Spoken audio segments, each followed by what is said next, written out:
Very good evening and welcome to this special presentation which is coming to you from the war zone at this moment. NDTV bringing you the latest details in this ongoing conflict between Israel and Iran. 13 days since the hostilities began, and since yesterday when the United States President Donald Trump announced that nuclear facilities of Iran have been targeted by America, this war has taken a very different dimension. In fact, now only going up on the escalatory ladder. Dramatic day today as visuals came in both from Tehran and the retaliation from both sides. Initially at 3:30 a.m. a siren was sounded off in Tel Aviv. 3 projectiles, I've been told, were shot down by the Iron Dome system. 30 is when the Iranian missiles, in fact, targeted the various places, and the most important of them is the facility where I am standing at this moment, the power plant in Ashdod, the port city in southern Israel. This is where an Iranian missile struck and caused power outages for the customers for more than an hour. Later, in fact, we were told that in retaliation, the Israeli Defense Forces targeted Tehran, central and eastern Iran, where powerful visuals of smoke, massive plumes of smoke. Massive plumes of smoke were seen over the skyline of Tehran. On the other hand, after this attack and the exchanges between both the countries, all eyes are whether this escalation is only going to increase. No signs of abatement at this moment. Earlier, I spoke to the man in charge of this power plant to try and get a sense of what happened here, because this is the first time a power plant, a critical, electricity power infrastructure of Israel has been targeted by the Iranian missiles. This very moment, it was something. There was something like 8,000 customers without electricity, but within 40-45 minutes, we did necessary operations, and now after 45 minutes, all our customers in the area had the electricity, and now our teams are working here only to take care about all the damages that we did. Sometimes, but only now it was very close. It wasn't, as a matter of fact, in the device. It was near the device. But our devices are very robust, and our teams are very, very good trained, and have, as a matter of fact, with our life, very good experience in such kind of operations, and I'm sure that something in the 4 or 5 hours never will see that something happened here. As the situation is evolving here, that was the in charge, in fact, telling us about what happened here in Ashdod. And let me very quickly go across at this moment to Amos Yadlin. He is General Retired and President and Founder of Minds Israel, Executive Director of IMSS. So thank you for speaking to us at this moment. Let me very quickly ask you, because at this moment I'm coming to you live from your country. How do you see this latest round of the missile barrage that has come in from Iran? I'm standing in Ashdod, where the power station has been, in fact, struck by a missile. I was told that this is the first time a critical infrastructure like this has been struck by an Iranian missile. Do you see that this now, in fact, as a bigger escalation from both the sides? I think we should lower the tension. It is not that bad.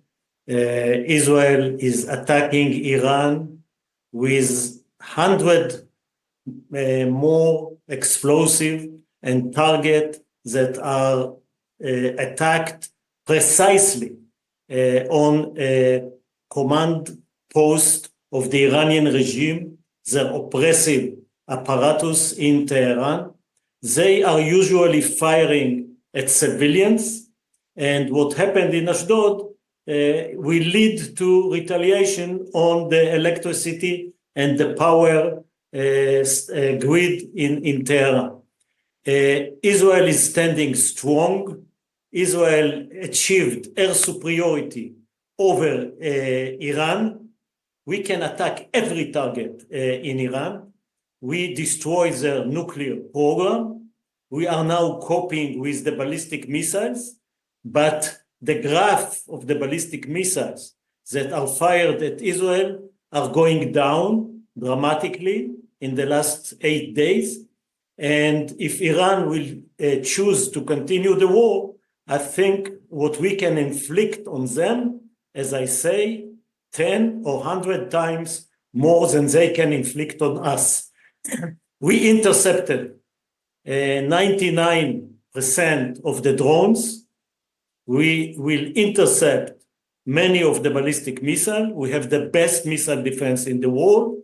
And the important issue is that the US join with us to destroy the nuclear program of Iran. So the ball is now in the Iranian court. They have to decide whether they will end the war by coming to negotiate another deal, according to Witkoff, which is the special envoy for President Trump, or they want to continue the war only with Israel. Right. Fine, we can stand with it. Or they want to retaliate vis-a-vis the Americans. Let me ask you this. You know, the Israeli government, you are ready for negotiations to sit down with Iran now? You were cut from, I can't hear you. Can you repeat, please? Yes, I'm asking you, does that mean that, you know, if the Iranian wants peace, if they want to sit across the table and discuss matters, the Israeli government is ready to cease the hostilities? Yes, I think so. The Israeli goals were 3: to destroy the Iranian nuclear program. It was achieved. To destroy their ballistic missile capability to inflict a devastating effect on Israel. This is almost completed. And to create the conditions for a diplomatic solution. And when the Iranians will come, based on what happened to them since the beginning of the war, I guess Israel will be willing to stop as well. But they are not there yet. The supreme leader is insisting on continuing, and his mind should be changed with the continuing of the attack for maybe another week. Okay, that's right. But let me ask you this then. Does this mean, you know, at this moment that both the countries are looking at, you know, increased hostilities while Iranians' missiles have been coming in, Israel is also retaliating. And on the other hand, there are conversations going on between the Iranian foreign minister. Between the Iranian foreign minister and the president of Russia. How important is that in the context of the current crisis? I think the Iranians and the Russians have good relation. The Iranians gave Russia drones to attack Ukraine. However, I don't see Russia joining the hostilities. President Putin said that there are 2 million Israelis who are speaking Russians. I don't see Russia interest to open a new front. They have a very tough war in Ukraine. I guess the foreign minister will get a lot of diplomatic sympathy, but the chance of this war to become a global war are very low, since the Russians are not interested, the Chinese are not interested. China need the oil from the Middle East desperately. They don't want the Strait of Hormuz to be blocked. They don't want the price of oil to go up. And I think it is in the interest of all the sides, Iran, Russia, China, Israel, the US, to end the war and to go back to the negotiation table. Okay, before I let you go, my last question to you, I just want to ask you this. There is a sense among a lot of people in Israel that they want to see the end of this conflict soon. They do not want a very long drawn conflict as the situation is going on in Gaza. It's been already 13 days of hostilities. Do you see that the support for this operation could wane, could go down if it prolongs within Israel? I think it's a very good opportunity to end the war both in Iran and in Gaza. And the model to do it, it's very much like the model that was applied in Lebanon, which is a ceasefire based on international resolution, in the Lebanon case 1701, but in the same time, a side agreement and side understanding between Israel and the US that if the terror organization or Iran are rebuilding their militarized threat on Israel, Israel has the right to act upon. This is working very well in the northern border, and it should be applied both to Iran nuclear, if Iran will start their nuclear program again, and to Hamas in Gaza. And then we can end the war on all the fronts. Okay. Right. Thank you so much, General, for joining us at this moment on this very special broadcast, which we are bringing to our viewers in India from Ashdod here in Israel. Before, in fact, I go across to my to just play out what happened today, because as I've been saying, it is a very important phase that this conflict has entered into. Yesterday in Tel Aviv and near Tel Aviv, we saw how the civilian areas were targeted in the barrage of missiles they came in from Iran. Today, one of the areas that was targeted is the power infrastructure here in Ashdod. Just a short while back, I had sent this report. Take a look.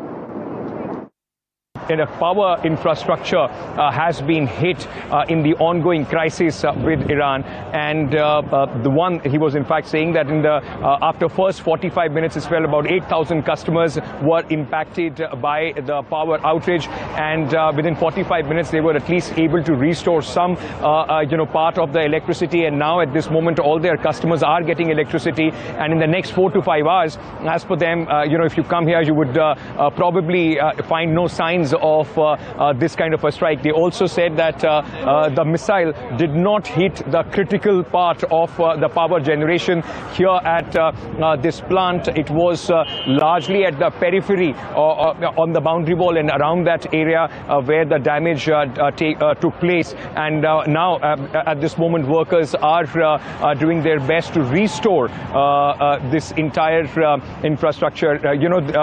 I can also see right next to the road as well, broken pieces flying, the other debris which must have flown in and would have in fact fallen here. So this is a very, very important, piece of news that we are breaking here on NDTV. For the first time, very first time, a power plant, a critical infrastructure has been targeted and impacted by the Iranian missiles. Back when I had come here, even at this moment, the work is going on at a frantic pace behind me to not only to relay that cable, but to also, in fact, go ahead and repair the transformers which were badly damaged in this attack, by the Israeli missiles. Let me very quickly go across to Lev Aaron, Israeli journalist and columnist, who is with me this evening. Lev, Lev, thank you for speaking to me. I want to understand from you. Yesterday we saw the Iranian strikes in the civilian areas. Today this power infrastructure, despite America and Israeli forces pounding targets in Iran, it seems the Iranian capacity to hit back is still there, and they're utilizing it with full force. Iran cannot sugarcoat it. They can luckily send a missile not far away from Ashdod plant. but we see on a daily basis that the capabilities of Iran are less and less, no doubt.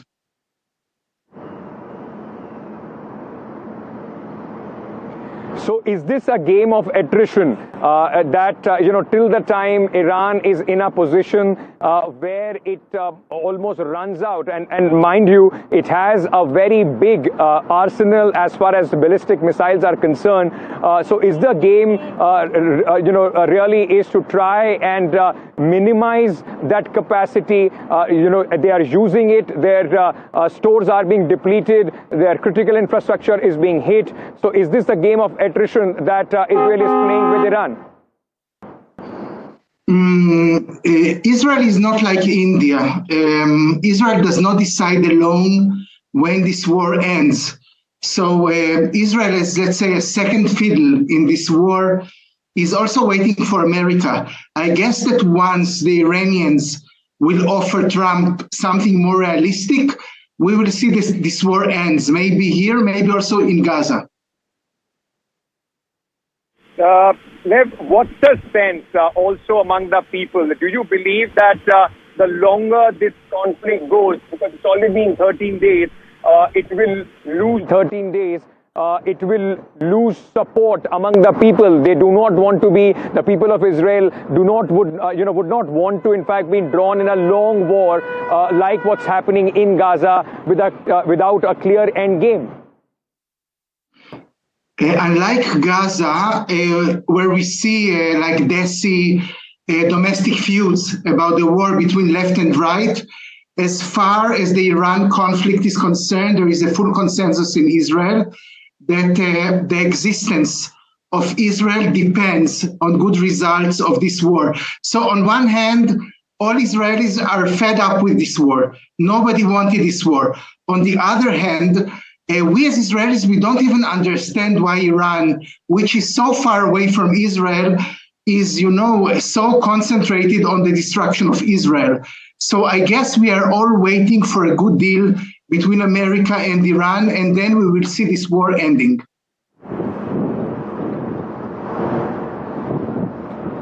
All right, Lev, thank you for speaking to us here on NDTV.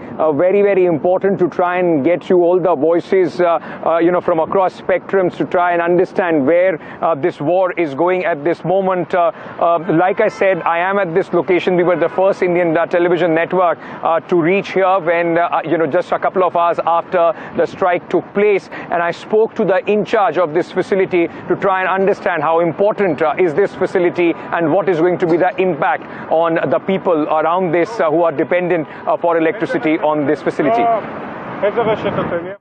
So thank you so much for speaking to us. Could you tell us what happened and what time did the impact of the Iranian missiles took place here? Yeah, good morning. As a matter of fact, we're on the 10th day of the Iranian attacks on the civil networking and on the civilians of Israel.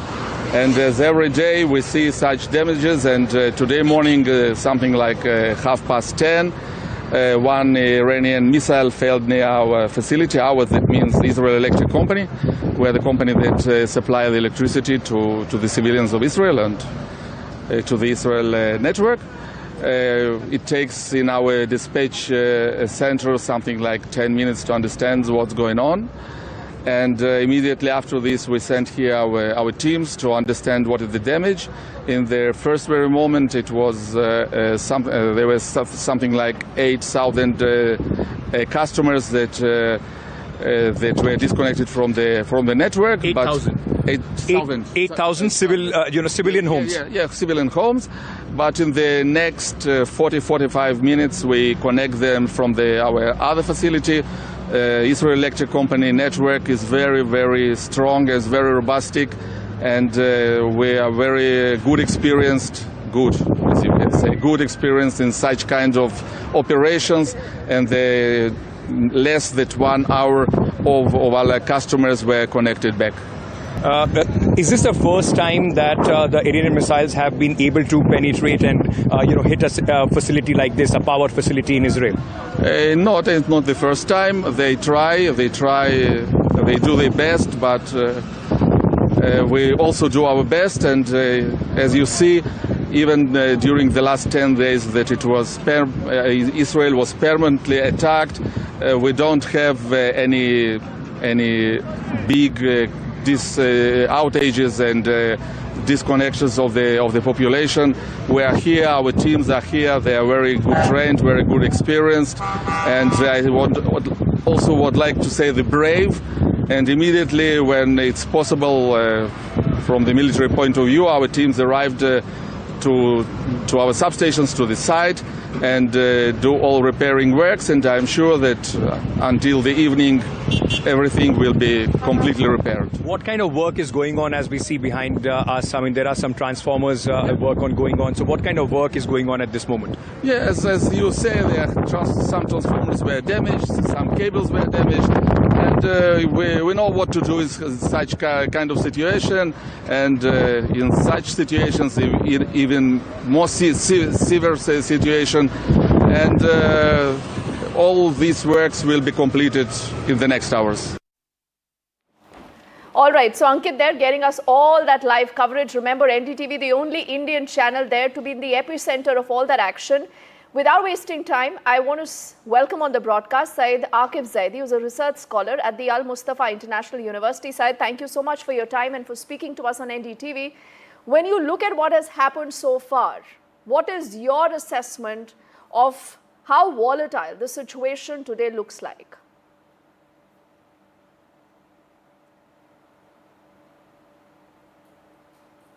Yes, thank you for having me on your program.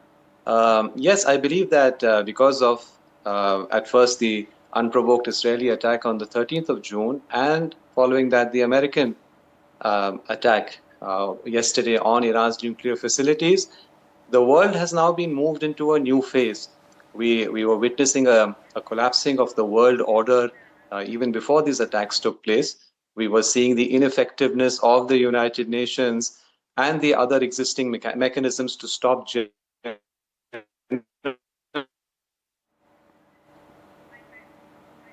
Okay, I just think we have a bad line with Syed, but we'll... Yes, Syed, you were saying? Yes, the whole nuclear setup which has been established all over the world, which kind of guaranteed safety for countries that have a signatories to the NPT with two nuclear powers, one of whom has a dark and shameful past and history of bombing civilians in Japan using nuclear weapons in 1945. So it's not just the region, it's actually the world which has been placed in a new volatile and dangerous position because of the attack that happened yesterday. Okay, so when you say this, clearly the next obvious question is who's to be blamed. Now you're looking at Iran not wanting to buckle down. Israel on the other side continues to maintain its position. The US has also unequivocally said that something like a nuclear program to the scale that you were looking at Iran developing without the proper safeguards is clearly not something that is welcome as far as the world community is concerned. But clearly this is a story that has drawn some very, very sharp responses from across different world capitals. I want to see if we can go back to Syed for a quick question here. Syed, many are asking that where is the Iranian supreme leader? Where is Ayatollah?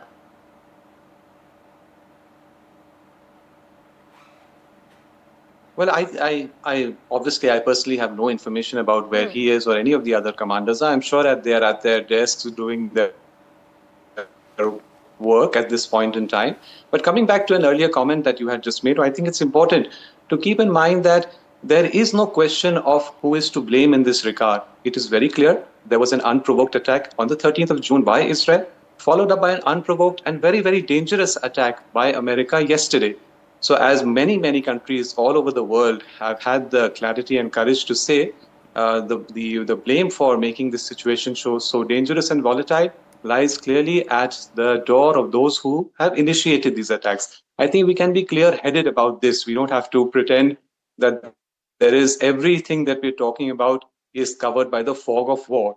And with regards to Iranian nuclear weapon ambitions, we have repeatedly seen the IAEA report that Iran There's been no evidence that Iran is pursuing such weapons. And it's not just the IAEA. The American government's own National Director of Intelligence, Tulsi Gabbard, in her last report, she's the head of 18 American intelligence agencies. Her last official report just 5 months ago says that the American intelligence community continues to believe that Iran has not even made the decision to develop nuclear weapons. So I think the facts should not be brought on here and be discussed as being opinions. We can talk about opinions and differ about opinions, but facts have to be respected so that we can then talk about differences of opinion after that. Now, the Iranian retaliation to the American attack has barely begun. I would say that, in fact, we are yet to see the retaliation begin because Iran seems to be preparing for its retaliation plan. Of course, Israel has been repeatedly struck right from the 13th of June onwards when it initiated its own attack. And the severity and intensity of the attacks have perhaps increased because Israel has a dual status. It is, in one view, it is an American outpost. As one famous American politician once said, Israel is our most important aircraft carrier in the Middle East because it cannot be sunk. So in that view, Israel is an extension and an adjunct to American power, and that is why it is being repeatedly attacked with increased power. But the step is yet to begin, and the retaliatory action that targets America. Okay, so Syed, when you make those comments, I realize where you're coming from. But on the other side, there is a lot of concern about who really is supporting Iran at this point in time. You have Pakistan, you have Russia, you have China. So what should the world brace up for? Would it be fair to say that clearly without these all powers getting in together, Iran is in no position to retaliate? What are the options on the table? What can Iran do now?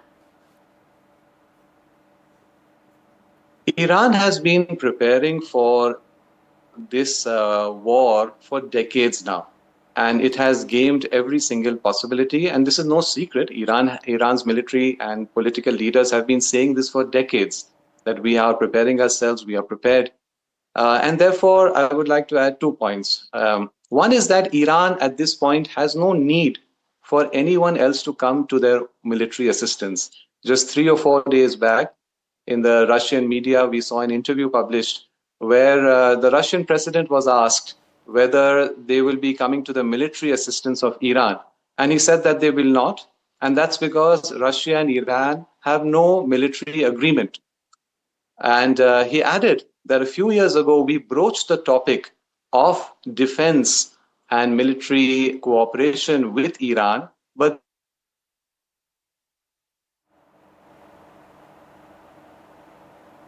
they were not interested in talking to us about it. Iran not only believes that it can fight this battle on its own, but it is actually and genuinely prepared to do so for a very long go ahead. The second point to keep in mind is that in terms of public opinion and public support, Iran is in a very good position because the Iranian people believe that they have been wronged and they have been unjustly attacked, and therefore they are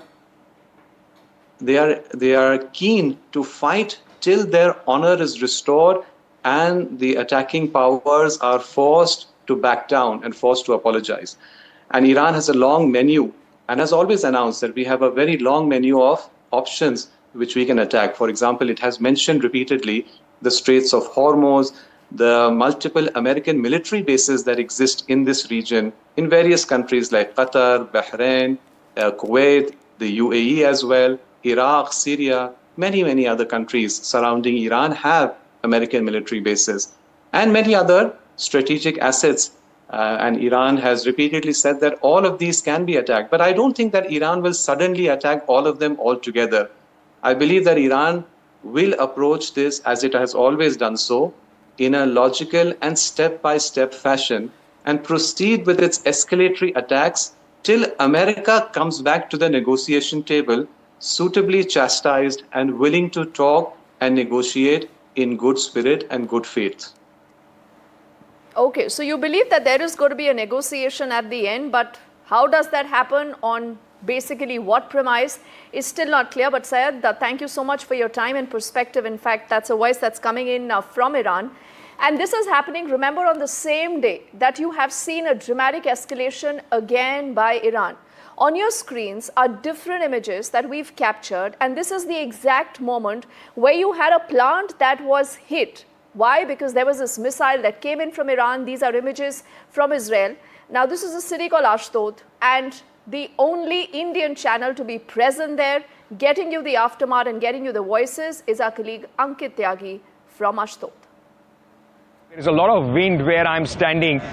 It is right next to a road. The dramatic image which was captured on a dash cam as well of this power station just about 3.5 hours ago, which was hit. Remember, I was in Tel Aviv at that moment, and we also had to rush into the bunker after this alert was sounded. And it was this area in southern Israel, in the port city, which has been in fact hit by an Iranian missile. You would see this entire boundary wall completely collapsed, and the work on the reconstruction work has already begun as we speak. You know, the heavy earth movers being put into action, and the electricity it supplies electricity to civilian areas around this place that has been severely hampered. Many areas facing blackout at this moment, and I've been told that there is no certainty when the electricity would be back for those civilian areas. You would see on the screens as well at this moment that there are those workers trying to ensure that electricity can come back up. There are multiple areas where the work is going on as we speak, and it's almost a race against time trying to in fact fix this for the population around, because they don't want civilian areas to be impacted beyond a point. But this exactly is one of the places where today the fresh volley of missiles which came in from Iran made direct impact just behind me. Let me also just remind our viewers very quickly that NDTV is the only Indian media reporting from this location. We went, remember, yesterday in locations around Tel Aviv. This is south of Israel, about 35 kilometers and 40-45 minutes away from Tel Aviv, where we are standing at this moment as we bring you these live images of this power plant which has been hit, and at this moment reconstruction work has already begun. At least 2 more places have also taken a hit of the Iranian missiles, and what we know, we tried to speak to some of the people here, not much detail coming in because they are not authorized to speak to the media. They are telling us that the effort is on to try and restore this. Now remember, yesterday, the attack which took place from Iran, the biggest volley of missiles that came in from the Iranian side was largely in the civilian areas that we saw in Tel Aviv and in the suburbs around it. This time, it is a critical infrastructure which provides electricity to citizens, and civilians around this area, which has been hit. Now, this would, in a way, would be seen as an escalation of the impact or the efforts which are being put in by Iran, and of course would be responded by the Israeli Defense Forces. Remember, already there are multiple videos coming in from Tehran where plumes of smoke can be seen after what seems to be a retaliatory strike which has been done by the Israeli Defense Forces and the Air Force.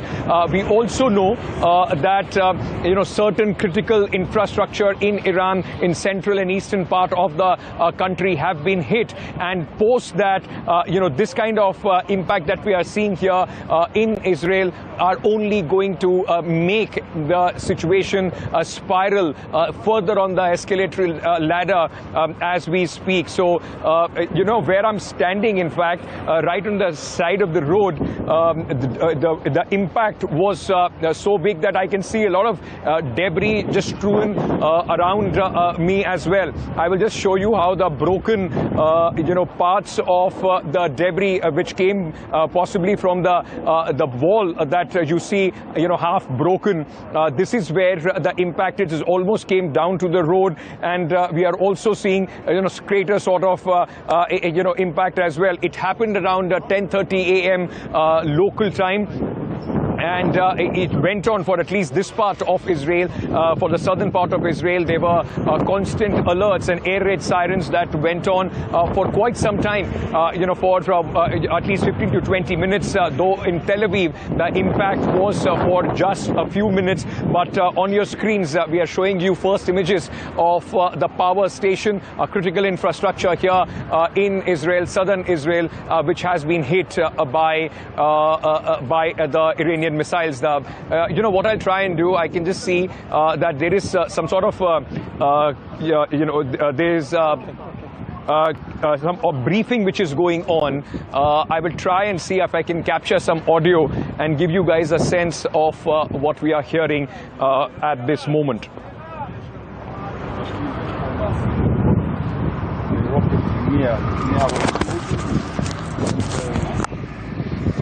After maybe half an hour after we get the information, the teams arrived A there. lot of people here without electricity now.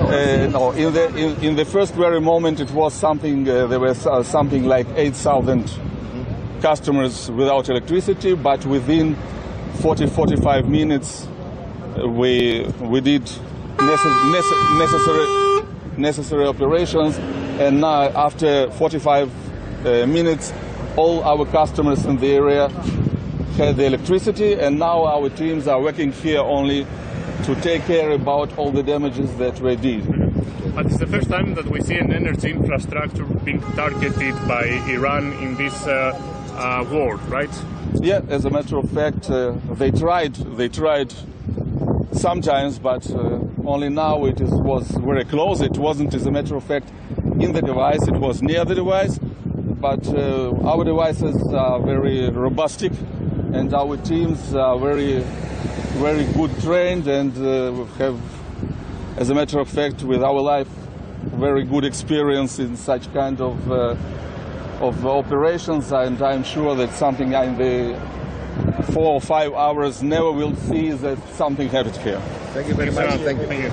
He said the first time where a power infrastructure has been hit in the ongoing crisis with Iran. And the one, he was in fact saying that in the after first 45 minutes as well, about 8,000 customers were impacted by the power outage. And within 45 minutes, they were at least able to restore some, part of the electricity. And now at this moment, all their customers are getting electricity. And in the next 4 to 5 hours, as per them, if you come here, you would probably find no signs of this kind of a strike. They also said that the missile did not hit the critical part of the power generation here at this plant. It was largely at the periphery on the boundary wall and around that area where the damage took place. And now at this moment, workers are doing their best to restore this entire infrastructure.